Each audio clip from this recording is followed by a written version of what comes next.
ఆంధ్రప్రదేశ్లో 151 ఎమ్మెల్యేలు ఉన్నటువంటి జగన్మోహన్ రెడ్డి గారు పోలీసులు నియమిస్తారా? లేదంటే అసలుకి 100 కంటే తక్కువ వచ్చినటువంటి బీజేపీ అధ్యక్షురాలు పురంధేశ్వరి గారు పోలీసులను ఎవరిని రిక్రూట్ చేయాలో పురంధేశ్వరి గారు నిర్ణయిస్తారా?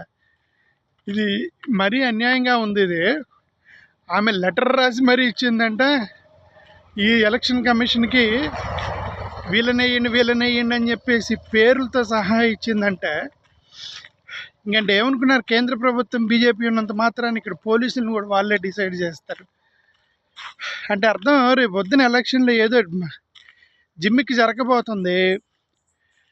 అందుకే ఈ ఈవీఎంలు తీసేసి బ్యాలెట్ బాక్స్ ద్వారా ఎన్నికలు జరపాలని నేను కోరుకుంటున్నా.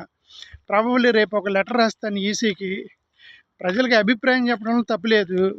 నేను రేపు పొద్దున ఈసీకి ఒక లెటర్ రాసి ఆంధ్రప్రదేశ్లో కనీసం మాకు బ్యాలెట్ బాక్స్తో పెట్టండి అలా ఎన్నికల్ని, నమ్మకం లేదు ఈవీఎంల మీద అని.